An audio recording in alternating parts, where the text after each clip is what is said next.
This test rack, if you will, actually exercises the meter at its full rating of 200 amperes at a voltage of 240 volts.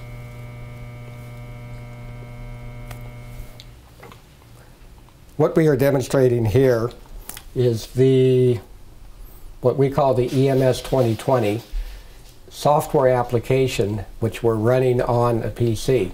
We can run the software on a PDA, something like a Palm Pilot, something like a BlackBerry, something like an iPhone, or a PC.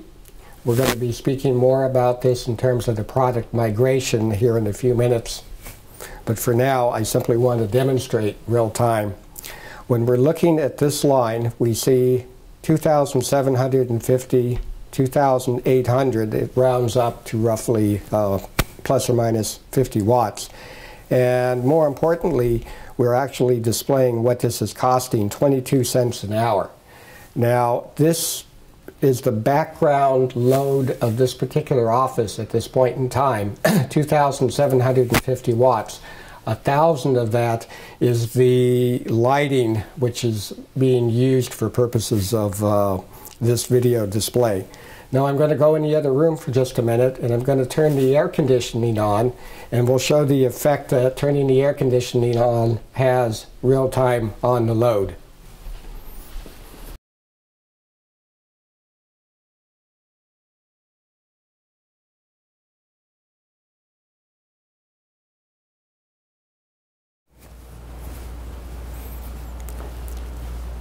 The building air conditioning has now been switched on, and our load is now 6,650 watts, but more importantly, we're looking at about 56, 57 cents an hour if we were to leave the air conditioning running.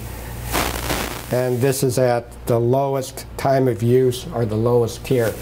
Now I'm going to turn on another load for further example.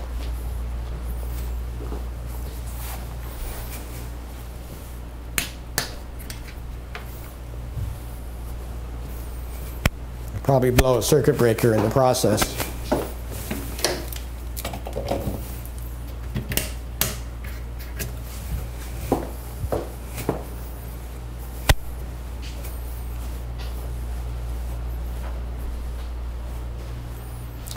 We're now at 8,000 watts, 66 cents an hour, just as a function of turning on a couple of other appliances in another part of the office.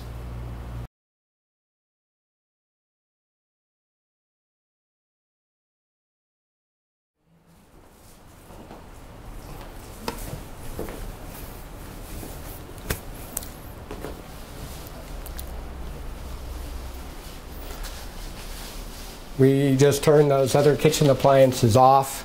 The air conditioner, the compressor is still running. It's going to kick off in a minute. We're at 4,650 watts, or 38 cents per kilowatt hour, or I should say per hour.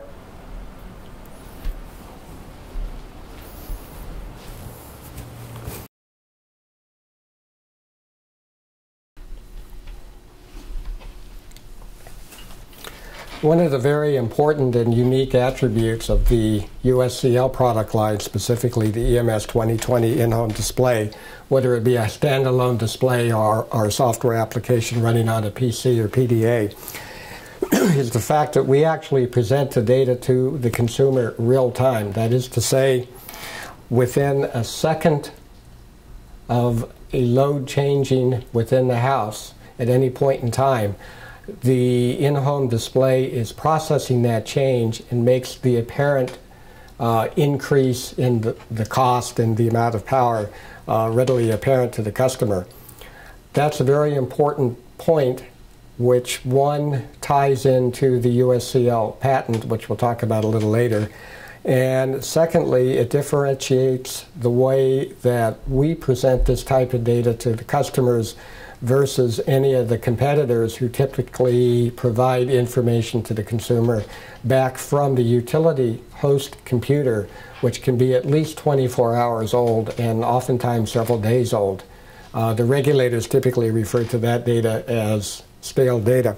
By way of an example, we have a background load now of roughly 1,850 to 1,900 watts here in the office. When I turn on a simple vacuum cleaner, that load increases to 2,700 watts, the corresponding increase 22 cents an hour. Now when I take the vacuum cleaner and actually lift it off the ground, we see a change of almost 100 watts. I drop the vacuum cleaner down again, 2,700 watts. I lift the vacuum cleaner, we're now at 2,600 watts. Now, from a practical standpoint, that may be a high level of detail that nobody's really going to be interested in, except it provides a very high degree of confidence in the consumer that this product is really working and really monitoring power, as we say, real time.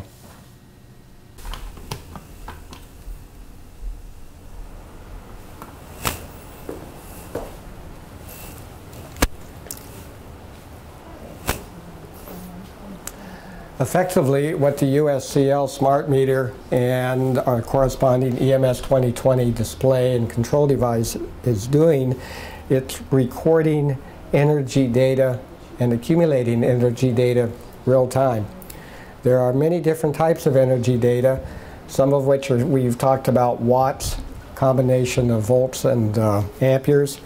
Another important type of data that we capture, record, and monitor is reactive power, or what's typically called power factor. No other residential meter in this price range measures power factor. The practical value of this is we can actually monitor what we call a signature analysis, or the average operating background level of what we call a healthy house. By this I mean we know when the air conditioner is operating correctly, we know when the refrigerator and other appliances are operating correctly, and we can actually predict some number of weeks in advance of the failure of a device, such as a compressor or a fan motor in the air conditioner. This can be brought to the attention of the homeowner, it can be brought to the attention of the customer service department of the utility, and the homeowner can then opt to have a technician come out and repair something before it actually fails and creates a problem. The sensitivity of the data using this signature analysis technique is so great that we can actually alert a homeowner when it's time to change his air conditioning filters. Now, as an example, we're looking at a background power here of 2,250 watts, and again it's rounding up or rounding down to 50 watts, so you may see a 50 watt change. 18 cents per hour at that level. I'm going to go into another area of the building where the air conditioning system's air conditioning filter is located, and I'm going to make a change to that filter, and we're going to see a corresponding change on the screen.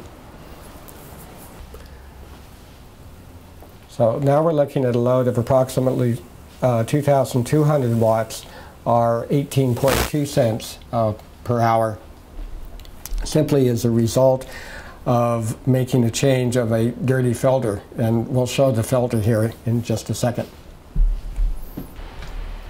So now we've gone back to the central part of our office building where the return air duct is located with the corresponding HVAC, heating, ventilation, air conditioning unit filter. We're all familiar with what these filters look like. We typically replace them once a month. As I showed in the demonstration a minute ago, what we're dealing with here is a very dirty filter. And we have seen very clearly the impact in terms of both the energy usage related to the clean filter versus a dirty filter, and the corresponding increase in the cost of that energy.